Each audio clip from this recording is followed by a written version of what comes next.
Querido irmão, querida irmã, que prazer ter você aqui conosco no nosso culto online. Quero dizer a você que nós continuamos com muita saudade de vocês e te agradecer por estar conosco nesse culto online da nossa igreja. Eu quero saudar a todos vocês com muita graça e muita paz e desejar a vocês sempre saúde, desejar a vocês sempre aí muita paz e muita graça desse nosso Deus que habita em nós. E é um privilégio ter você por aqui, e eu peço que você fique conosco mais um pouquinho nesse tempo da palavra.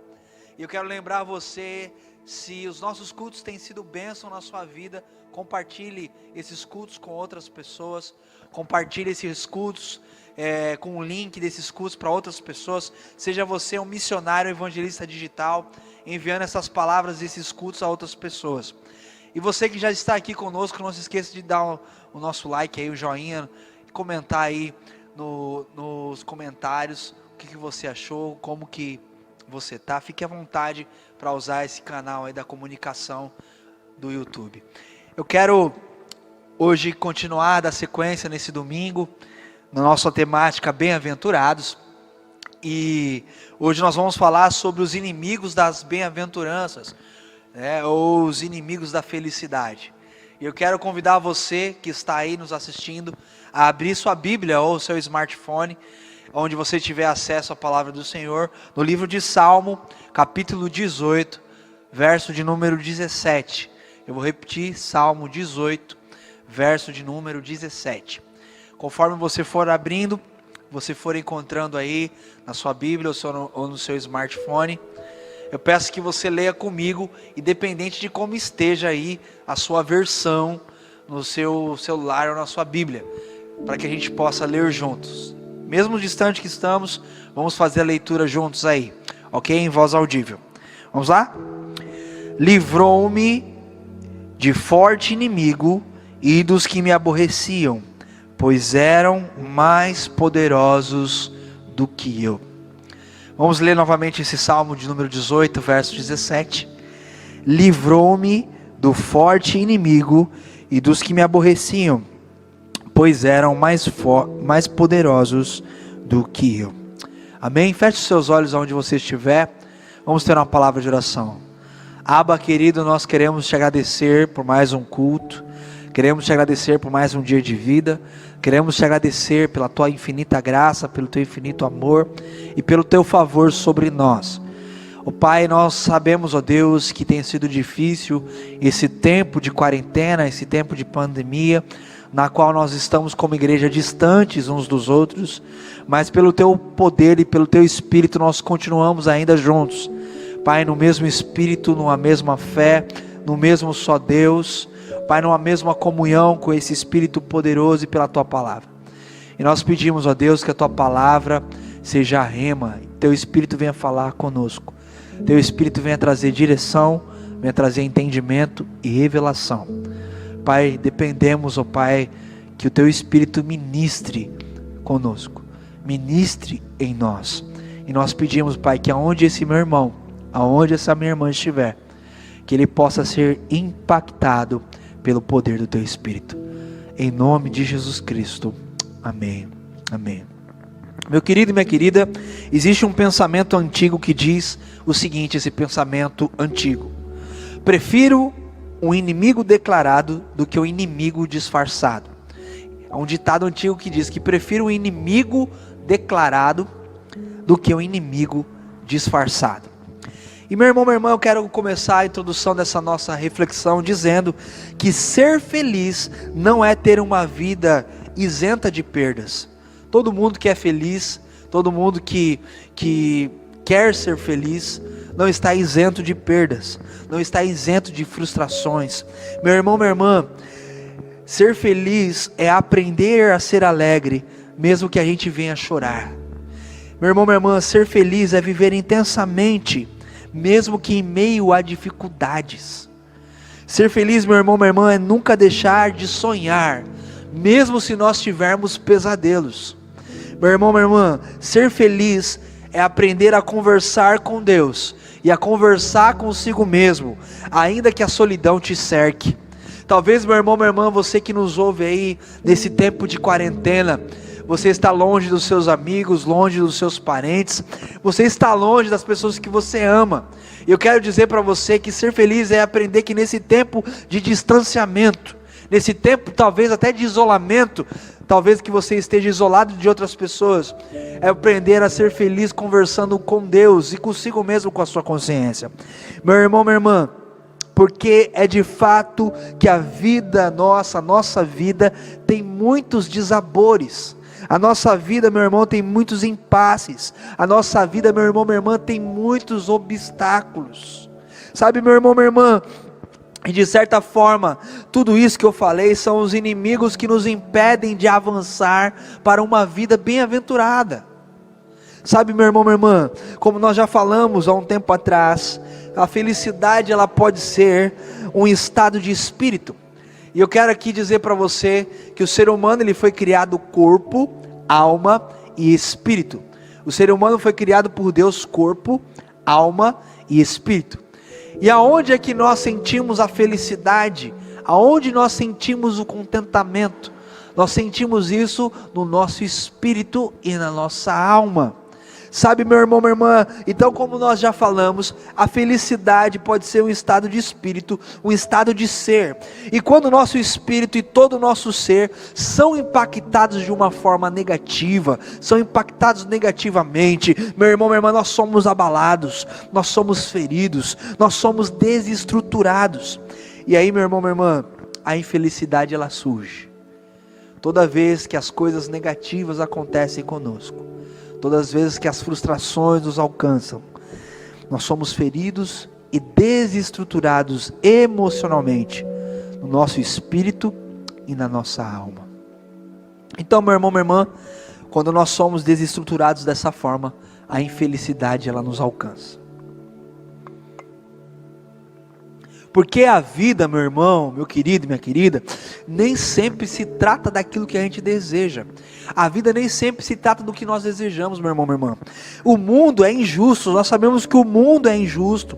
Nós sabemos, meu irmão, minha irmã, que as tragédias, as calamidades, não escolhem quem elas tentam destruir. E de vez em quando, meu irmão, minha irmã, o nosso interior, nosso espírito, a nossa alma fica perturbado, fica perturbada.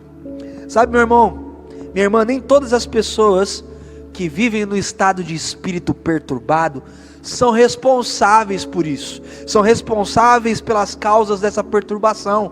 Nem sempre que você estiver com o seu espírito, com a sua alma perturbada, nem sempre você é o responsável por essa perturbação, e nem sempre essa perturbação é você o responsável. Então, meu irmão, minha irmã, os profetas atuais da autoajuda, eles acabam dizendo que a causa do sofrimento não é o mundo em si, a causa do sofrimento não é o que está acontecendo à nossa volta, e sim como a gente reage, como a gente interage, a nossa atitude diante desse mundo, diante dos problemas que estão à nossa volta.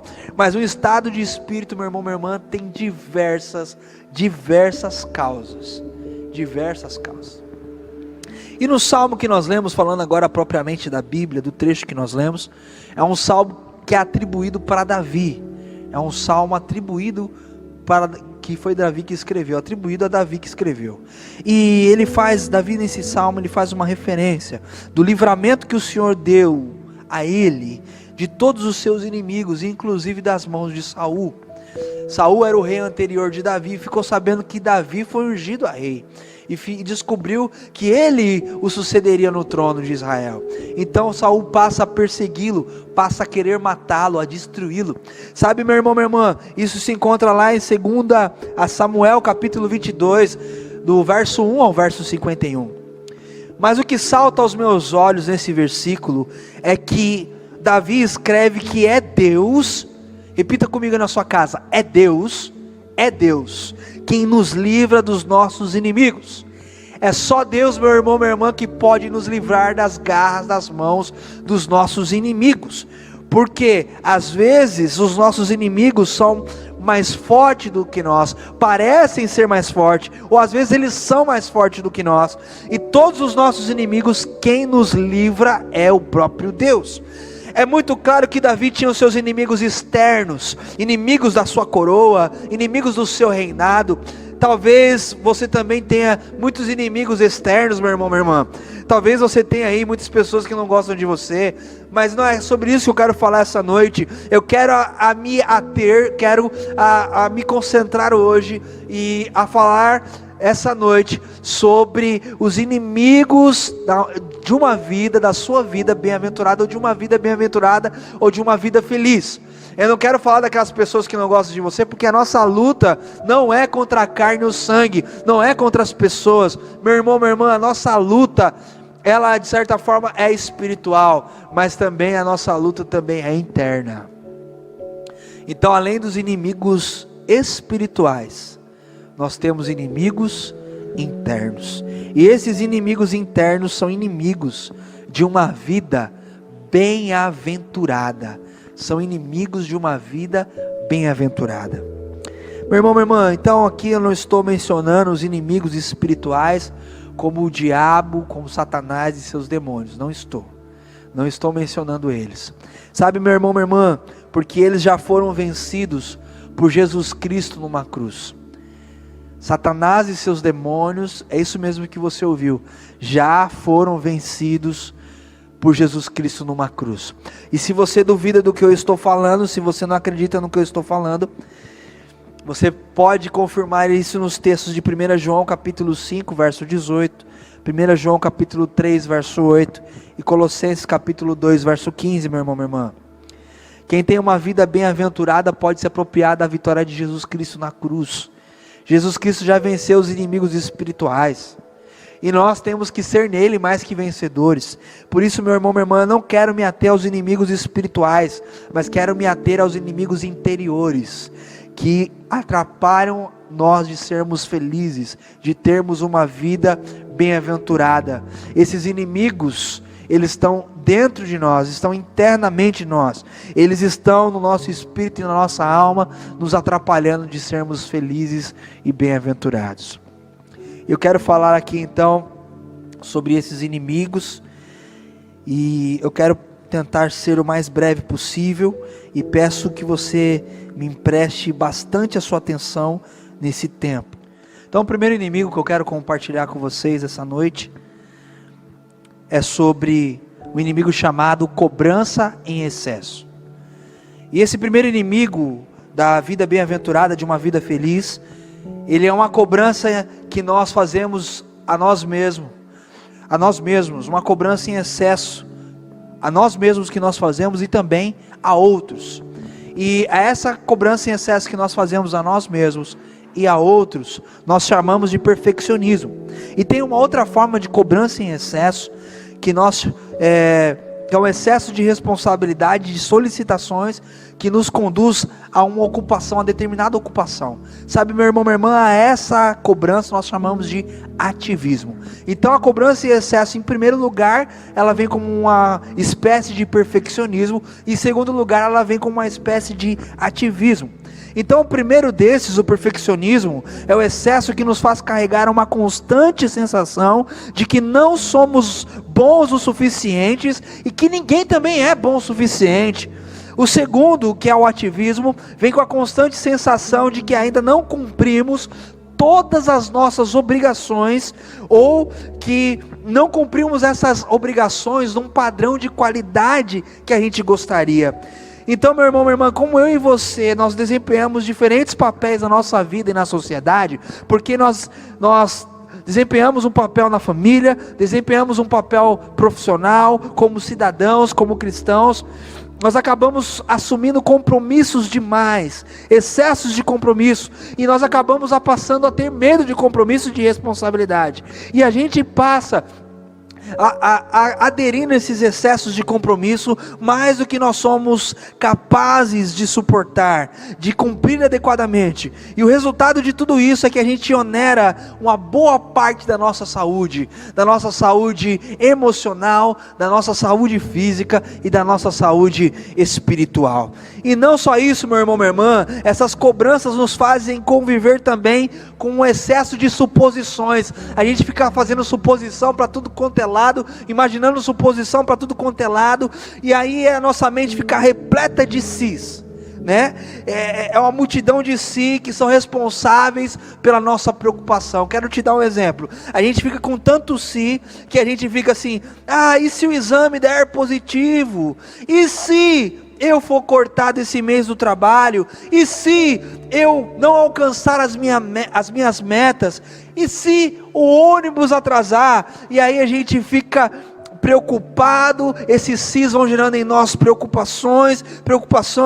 E se ele não me quiser mais? E se ela não me quiser mais? E esses sis vão tomando conta de nós, tomando conta da nossa alma, tomando conta do nosso espírito. E a gente fica: e se o proprietário não quiser fechar o negócio? É tanto si, é si para lá, é si para cá. E isso vai gerando em nós preocupações, vai gerando em nós excessos, meu irmão, minha irmã.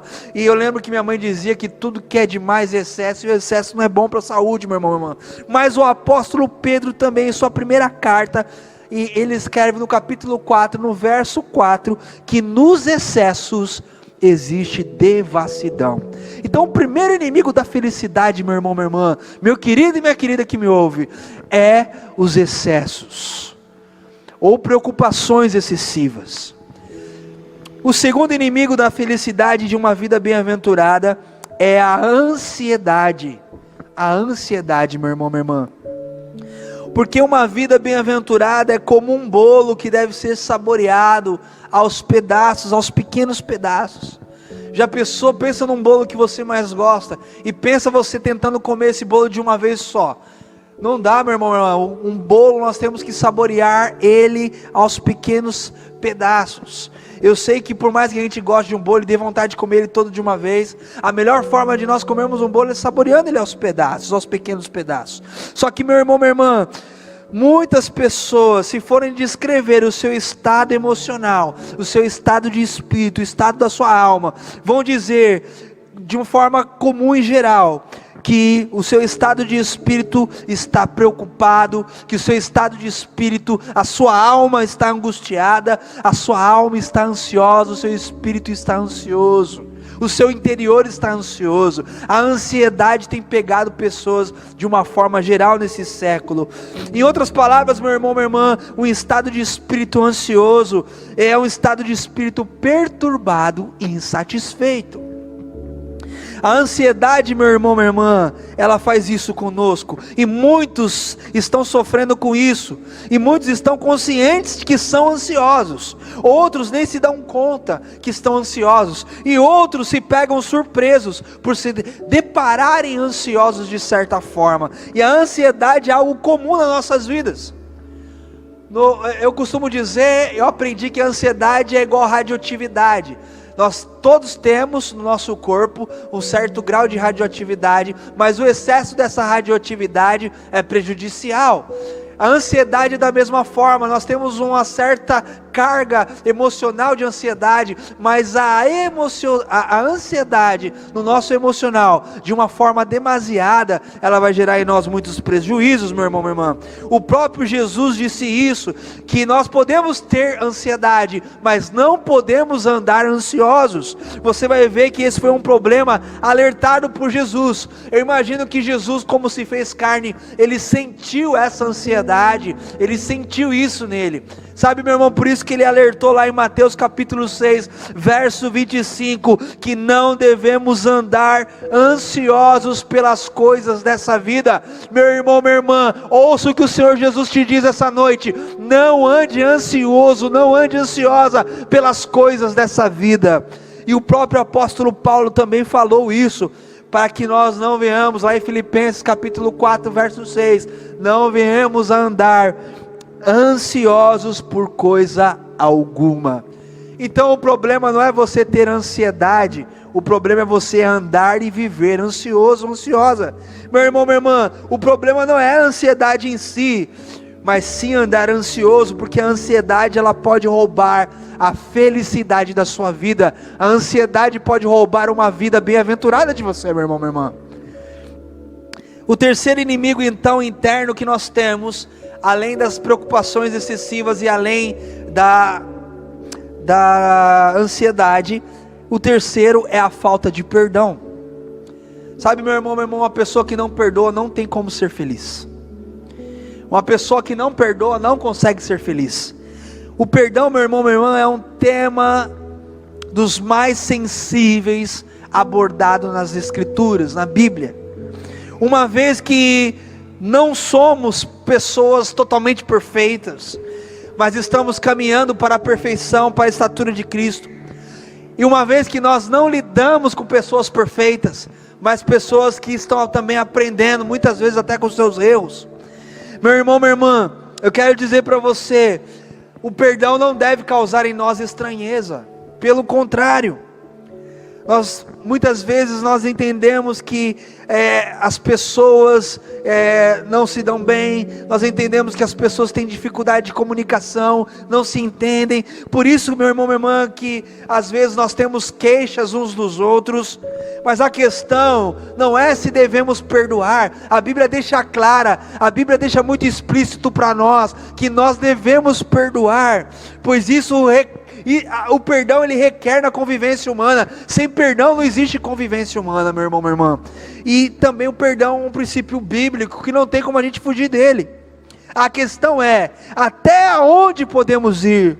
Até quando podemos perdoar, pastor? Essa foi a pergunta de Pedro para Jesus. A pergunta de Pedro foi exatamente essa: quantas vezes eu devo perdoar? Sabe, meu irmão, minha irmã, em primeiro lugar, é possível que, nós temos que entender que é possível que os irmãos pequem, errem contra nós. Mateus capítulo 18, verso 21 vai dizer isso. Porque a gente não está vivendo no paraíso, a gente não está no céu ainda, meu irmão. Então é passivo as pessoas errarem com a gente. As pessoas podem, às vezes vão errar conosco, elas devem errar conosco, porque como eu disse, elas não são perfeitas como nós não somos, e nós também não estamos no paraíso. Então, meu irmão, minha irmã, ainda estamos sujeitos a fraquezas, a dificuldades, a erros. E é certo que as pessoas vão nos decepcionar, e que nós também vamos decepcionar muitas pessoas. É normal isso na convivência humana, meu irmão, minha irmã. Os conflitos interpessoais, eles podem ser vistos em toda a história bíblica também. Toda história bíblica, onde tem ser humano, tem conflito, meu irmão, minha irmã. Aonde tem ser humano, tem desavença, e tem entendimento, e tem perdão. A Bíblia repleta disso, meu irmão, minha irmã. Lá você vai ver isso também, que os conflitos interpessoais na Bíblia são muito comuns desde o começo da humanidade. Está lá em Mateus capítulo 18, verso 22. E quando Jesus fala de perdoar, ele responde Pedro pergunta: Jesus, quantas vezes eu tenho que perdoar? Eu tenho que ficar perdoando direto? Parece que é um peso para nós ter que perdoar alguém. Parece que é um peso. Até quando eu vou perdoar? Até quando essa situação? A pessoa não muda. Mas, meu querido, não importa se a pessoa não muda ou não. Não importa se ela vai parar de falhar com você ou não. O que importa é que o perdão depende de nós, daqueles que precisam liberar esse perdão. Sabe, meu irmão, minha irmã, era disso que Pedro estava falando. Até quando a gente tem que ficar perdoando, porque fulano não muda. Era mais ou menos isso que Pedro estava falando. E quando Jesus fala de perdoar até 70 vezes 7, Jesus não estava falando de uma cifra, mas Jesus estava falando de um emblema, meu irmão, minha irmã. Porque o perdão horizontal deve ter a mesma proporcionalidade do perdão vertical. Quantas vezes Deus já te perdoou? É o mesmo tanto que você tem que perdoar alguém. É isso mesmo, meu irmão. Quantas vezes Deus já te perdoou? É o mesmo tanto que você tem que perdoar alguém. Então, Jesus não estava dando uma fórmula matemática para Pedro. Jesus estava dando um emblema para Pedro. Olha, o jeito de perdoar que eu quero que você viva é assim. É desse jeito. Sabe, meu irmão, minha irmã, da mesma forma que nós somos perdoados na vertical, nós temos que perdoar na horizontal. O mesmo tanto que Deus nos perdoa, nós temos que perdoar o nosso irmão. Assim como o perdão de Deus para mim e para você é ilimitado, assim deve ser o nosso perdão oferecido para o irmão, oferecido para a irmã, para o nosso próximo, para aquele que não é próximo, que peca contra nós. Jamais, jamais, repita isso comigo, jamais nós podemos fechar a porta do perdão, meu irmão, minha irmã. Sabe, meu querido, não dá para fechar a porta da misericórdia. Aqueles que arrependidos nos procuram, buscando perdão, porque o perdão não é uma opção, meu irmão, minha irmã. Perdão não é uma opção, perdão é uma ordem bíblica, é algo que nós temos que fazer, não por opção, mas porque se somos perdoados por Deus, temos que perdoar. Sabe, meu querido e minha querida, todos que foram salvos pela graça de Deus, foram perdoados por Deus, e todos aqueles que receberam esse perdão de Deus, devem conceder perdão uns aos outros. E a falta de perdão, meu irmão, minha irmã, retira de nós uma vida feliz. Uma pessoa que não perdoa é triste, uma pessoa que não perdoa é amargurada, uma pessoa que não perdoa, ela vive raízes de amargura. Uma pessoa que não perdoa, não sabe perdoar, não vive feliz, não vive uma vida bem-aventurada. Ela é presa àquilo que cometeram a ela, ela é presa àquilo que afligiu ela, e ela não consegue se libertar disso, enquanto ela não liberar perdão. Então, meu irmão, minha irmã, a falta de perdão também rouba, é um inimigo de uma vida feliz, é um inimigo de uma vida bem-aventurada, assim como a ansiedade e como a preocupação excessiva. Sabe, meu irmão, minha irmã, além então desses três que nós falamos aqui, existe um quarto inimigo, e esse quarto inimigo se chama ingratidão. O quarto inimigo de uma vida bem-aventurada se chama ingratidão. E a ingratidão, meu irmão, minha irmã, ela é inimiga de uma vida feliz e de uma vida bem-aventurada. Por quê? Porque se a gratidão é um sinal de uma vida feliz, se a gratidão é um sinal de uma vida bem-aventurada, a ingratidão é inimiga de uma vida bem-aventurada. A ingratidão é inimiga de uma vida feliz. A ingratidão, meu irmão, minha irmã, é uma realidade dolorosa. Quando a ingratidão é a rainha das virtudes malignas, nós vemos que a gratidão, ela é a rainha das virtudes benignas para a nossa vida. Mas a ingratidão é o delito mais vil, meu irmão, minha irmã. A ingratidão é pagar o mal, a ingratidão é pagar o bem com o mal. A ingratidão é ferir quem acariciou você. A ingratidão é desprezar quem desprezou você. A ingratidão é dar as costas a quem estendeu a mão para você. E Jesus, meu irmão, minha irmã, sentiu essa dor quando ele foi abandonado pelos próprios discípulos, a ponto de ele dizer para os discípulos que sobraram: e vocês querem ir embora também? E aí Pedro, cheio do Espírito Santo, responde para ele, lá em João capítulo 6, para quem iremos, Senhor, se só o Senhor tem palavras de vida eterna? Sabe, meu irmão, minha irmã, o apóstolo Paulo também, ele sentiu essa amarga realidade da ingratidão, quando ele estava preso em Roma, e ele escreve para Timóteo, na segunda carta de Timóteo, capítulo 4, verso 16, ele estava lá para ser julgado, para ser condenado, e ele escreve para Timóteo: olha, na primeira defesa, ninguém foi ao meu favor, porque todos me abandonaram. Olha que ingratidão cometeram com o apóstolo Paulo. Sabe, meu irmão, minha irmã, o velho apóstolo Paulo estava já com a idade avançada, já estava enfrentando ali um golpe doloroso no final da sua vida. Na sua primeira defesa, ninguém foi a seu favor. Antes, todos que ele conhecia, todos que estavam pregando o evangelho com ele, o abandonaram. E não existe, meu irmão, minha irmã, maior sinal de ingratidão do que o abandono. Sabe, meu querido, minha querida, ele investiu na vida de muitos outros. O apóstolo Paulo investiu na vida de muitos discípulos, inclusive de Timóteo. E agora, quando ele precisava de uma palavra de alguém a seu favor na defesa dele diante de Roma, ele se sentiu abandonado e todos o abandonaram. Sabe, meu irmão, minha irmã, ele se vê na sala de audiência ali, na primeira defesa dele, aquela sala de audiência vazia, sem ninguém para defendê-lo. Ele estava precisando de uma palavra a seu favor, e aí ele vê que aquela sala estava vazia e que todos haviam abandonado. Mas antes de sentir-se desolado, o apóstolo Paulo, antes dele se sentir desolado com essa ingratidão dos homens que o cercavam, que pregava o evangelho com ele. Paulo afirma que Deus o assistiu naquela sala, que Deus o revestiu de forças. E antes dele tombar no calabouço romano, esse veterano chamado Paulo, meu irmão, minha irmã, ele ergue os olhos aos céus e diz o seguinte, ele escreve isso: ao Senhor seja a glória pelos séculos dos séculos. Imagina comigo essa cena, meu irmão. Ele ali naquela sala de audiência com os romanos, sendo condenado por pregar o evangelho, ninguém com ele. E aí ele se sente amparado por Deus, olha para cima e diz: ao Senhor seja a glória. Sabe, meu irmão, minha irmã, a gratidão, ela é uma ordenança divina. O próprio apóstolo Paulo escreve em Colossenses capítulo 3, verso 15: sede agradecidos. A Bíblia também nos ensina em 1 Tessalonicenses capítulo 5, verso 18: em tudo dai graças. Sabe, meu irmão, minha irmã, talvez você possa ainda nessa semana demonstrar a gratidão para alguém, demonstrar a gratidão para alguém que te feriu, demonstrar a gratidão para alguém que te abandonou, demonstrar a gratidão para alguém que te ofendeu. Sabe, meu irmão, minha irmã, demonstrar gratidão também por aqueles que já abençoaram a sua vida, por aqueles que já te ajudaram. Demonstre ainda essa semana, meu irmão, gratidão por a vida de alguém, pela vida de alguém que esteve ao seu lado, e também até pela vida das pessoas que não estiveram ao seu lado.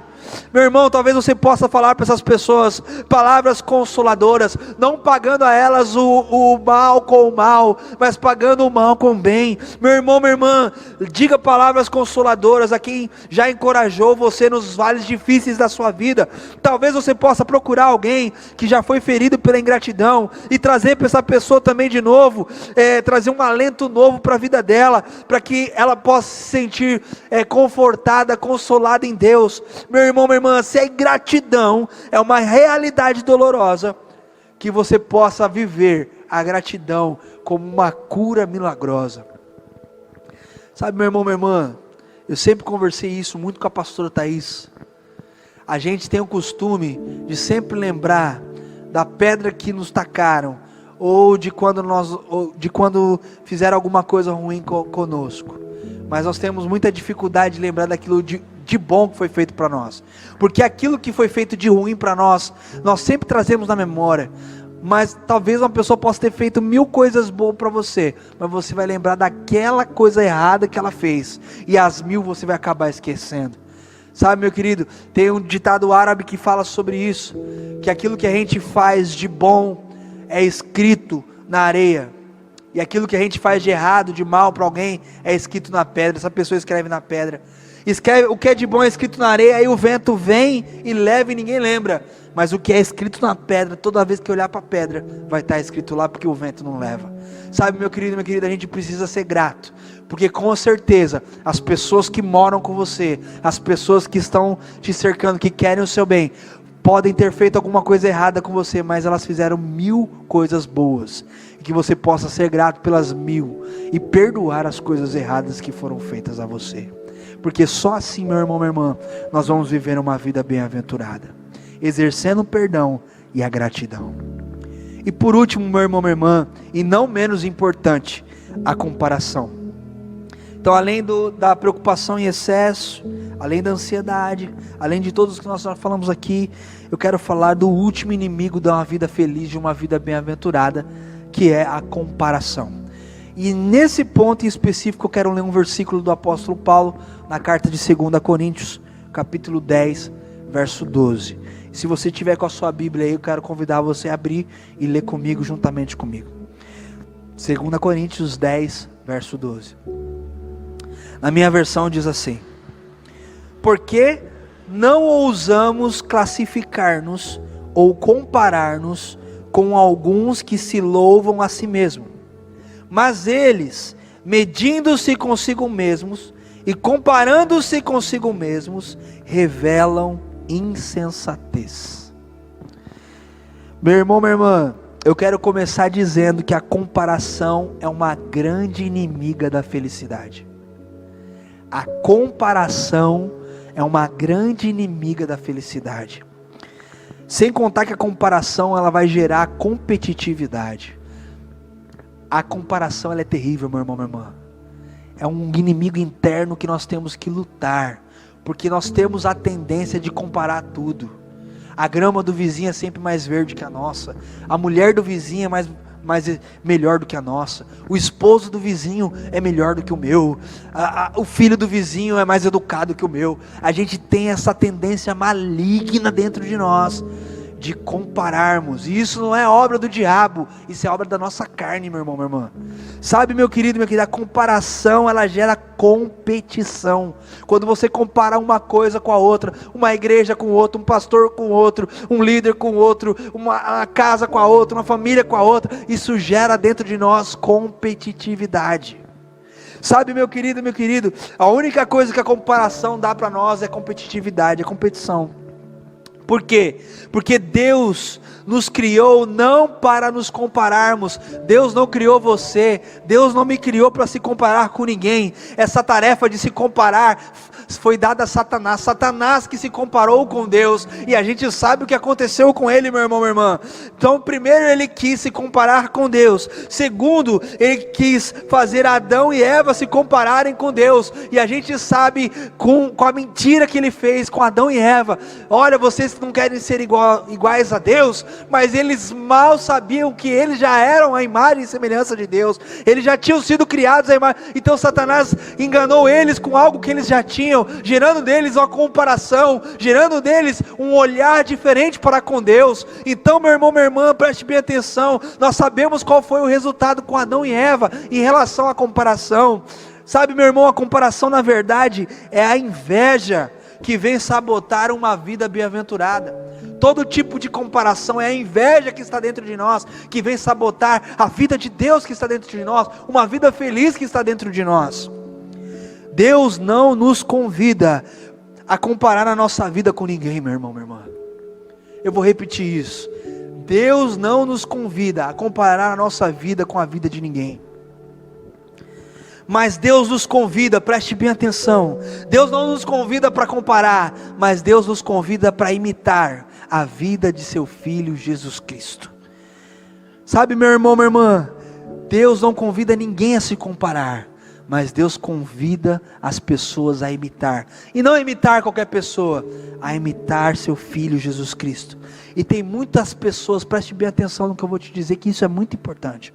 Tem muitas pessoas da igreja, do convívio cristão, discípulos de Jesus, se dizem discípulos de Jesus, que ao invés de imitar a Jesus Cristo, ao invés de imitar a Jesus Cristo para terem uma vida bem-aventurada, ficam querendo se comparar com Jesus Cristo. E aí, ao tentarem se comparar com Jesus Cristo, eles vão ver que é impossível ser igual a Jesus Cristo. Sabe por quê, meu irmão, minha irmã? Porque Jesus Cristo é incomparável. Ah, mas ele era o Filho de Deus. Ah, mas ele era Deus. E aí a gente não consegue cumprir o que nos foi pedido a imitar, porque a gente quer se comparar, e não dá para se comparar com Jesus, meu irmão. Por isso que Jesus, ele não veio para a terra para ser comparado conosco. Ele veio para a terra para que a gente pudesse olhar para o exemplo dele, olhar para ele, não se comparar, mas imitar. Por isso que ele se fez carne, para mostrar para nós que na nossa carne é possível vencer todos os desafios que esse mundo, Satanás, coloca como obstáculo para nós. Porém, meu irmão, minha irmã, nosso maior desafio não é se comparar com Jesus. O nosso maior desafio é imitar Jesus. Deus não te chamou para se comparar com ninguém, eu repito. Não compare sua vida, não compare o seu chamado, não compare sua igreja, não compare sua família, não compare nada, meu irmão. E para finalizar esse ponto, esse tópico, Caim quis comparar a sua oferta com a oferta de Abel, e a vida de Caim foi afastada de Deus. Ele ficou errante longe de Deus. Toda vez que nós desistimos da imitação e abraçamos a comparação, nós vamos nos afastando de Deus, vamos nos afastando do propósito que Deus tem para nós, Vamos nos afastando de uma vida bem-aventurada, porque optamos pela comparação, ao invés de a imitação. E aqui eu concluo, meu irmão, para nós finalizarmos. Concluo dizendo que na nossa vida, a nossa vida ela é feita pelo que sentimos, pelo que pensamos, pelo que fazemos.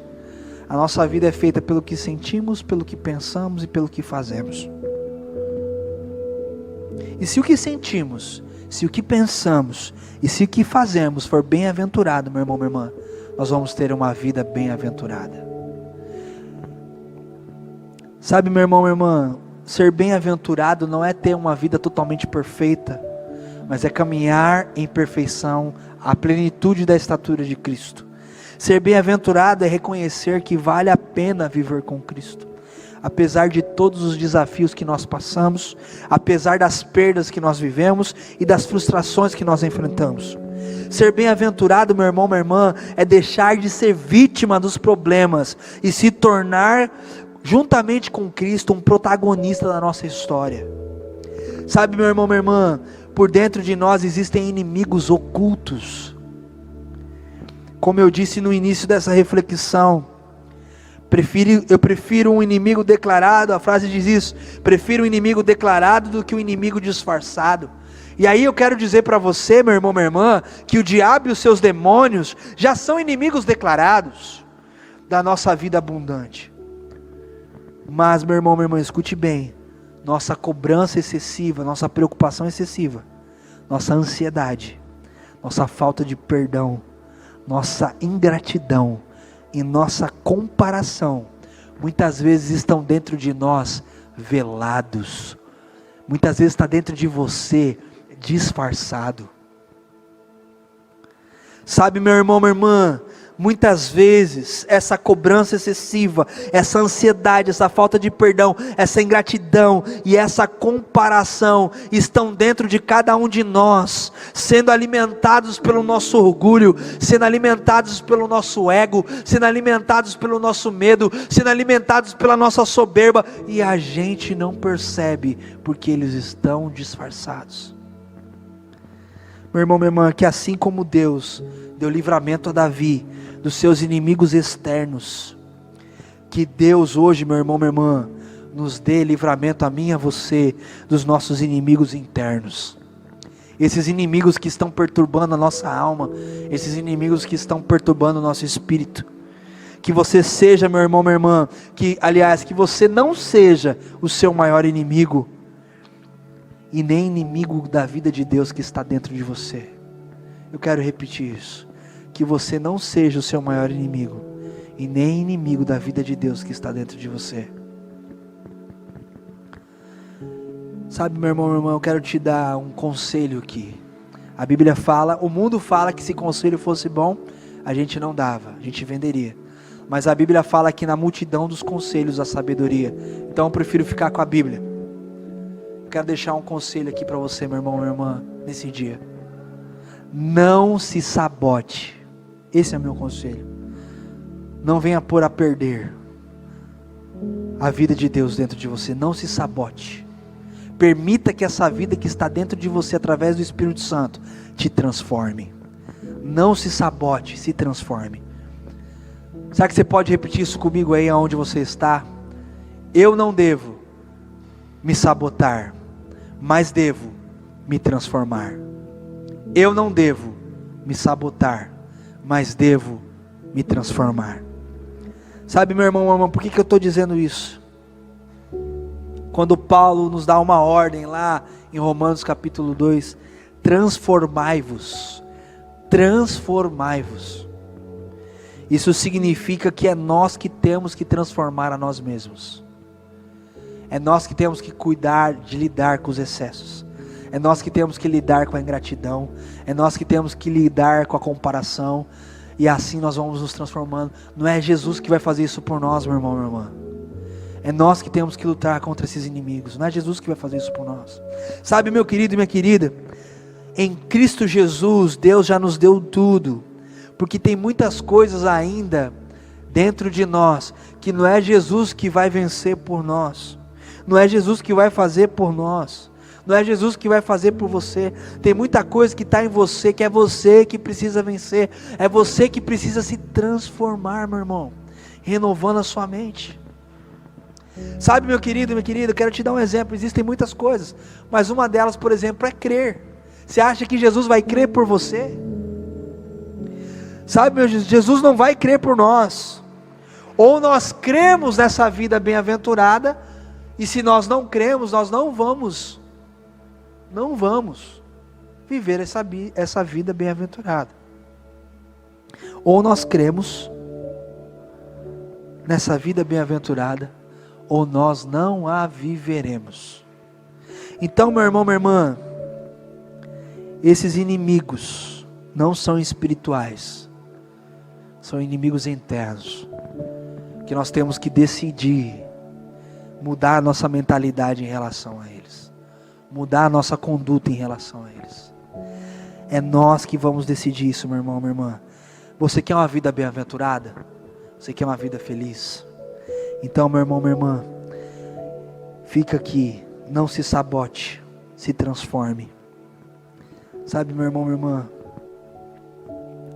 que você possa parar de se cobrar excessivamente, de se preocupar excessivamente. Que você possa, meu irmão, minha irmã, parar de viver ansioso.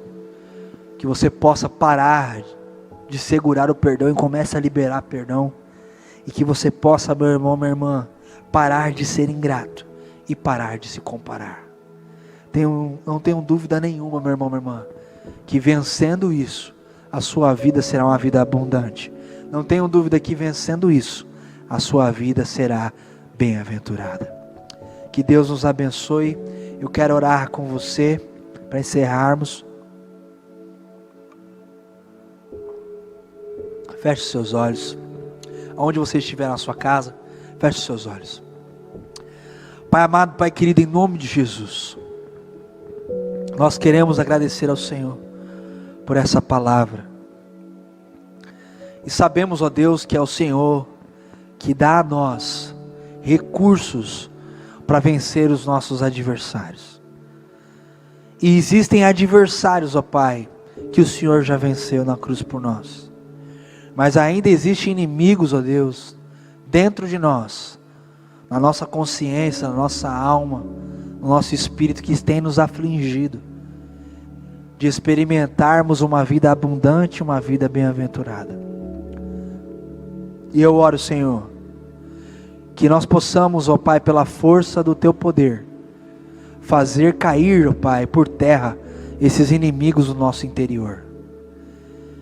Pai, em nome de Jesus, toda cobrança em excesso caia por terra dentro de nós, que venhamos a ter força para lutar contra isso. Toda ansiedade, Pai, excessiva, Pai, que caia por terra, que nós não venhamos a andar ansiosos, ó Pai. Pai, toda ingratidão, Senhor, toda comparação, Pai, tudo isso que nós citamos, que tem perturbado, Pai, nosso espírito, abatido a nossa alma, tem perturbado o espírito desse meu irmão, dessa minha irmã, tem abatido a alma desse meu irmão, minha irmã. Pai, em nome de Jesus, dê a ele, dê a ela forças para vencer esses inimigos, para que eles possam, Senhor, desimpedidos, livres, libertos, pelo poder, pela força do Espírito, vencer, ó Pai, esses inimigos internos.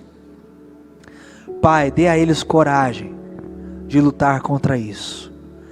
Dê a eles, ó Pai, ó Deus, razão, sentido, graça, para vencer esses inimigos, ó Pai. E assim como o Senhor foi, ó Pai, na vida de Davi, assim, ó Deus, como a vida de Jesus habita em nós, que essa vida possa transformar o nosso interior, que essa vida possa mudar quem nós somos. Em nome de Jesus que nós oramos, carentes da sua graça, da sua misericórdia, para vencer aquilo que compete a nós vencermos, e para agradecer aquilo que o Senhor já venceu. Nós cremos, ó Pai, na sua vitória, descansamos nela, mas também queremos vencer, ó Pai, aquilo que cabe a nós. E em nome de Jesus que nós oramos. Amém. Amém. Meu irmão, minha irmã, Se você está perto de alguém aí, eu quero convidar você a pegar na mão essa pessoa com muito carinho, para que possamos fazer as nossas declarações de fé. Você que está sozinho, assim como eu, estende uma das suas mãos. Vamos fazer as nossas declarações de fé. Se Deus é por nós, quem será contra nós? O Senhor é o nosso pastor, e nada nos faltará. Tudo podemos em Deus que nos fortalece. Oremos. Pai nosso que estás nos céus, santificado seja o teu nome. Venha a nós o teu reino, seja feita a tua vontade, assim na terra como nos céus. O pão nosso de cada dia nos dai hoje. Perdoa as nossas dívidas, assim como nós perdoamos os nossos devedores. E não nos deixe cair em tentação, mas livra-nos do mal. Pois teu é o reino, o poder e a glória para sempre. Amém. Amém. Estenda suas mãos, vamos receber a bênção apostólica, e que o amor do Deus Pai, a graça do nosso Senhor e Salvador Jesus Cristo, a consolação do Espírito, que nos dê força interior para vencer os adversários internos, que tem nos assolado nesse tempo, ó Pai, de epidemia e pandemia, e que teu Espírito continue nos fazendo crer na vitória dos inimigos externos, que Jesus Cristo já venceu na cruz, para sermos com Ele mais que vencedores, hoje e para todos sempre. Você que crê, diga amém, amém, amém. Meu querido, minha querida, uma semana vitoriosa, que Deus seja contigo. Fique em casa, você que pode, você que está saindo dos seus afazeres.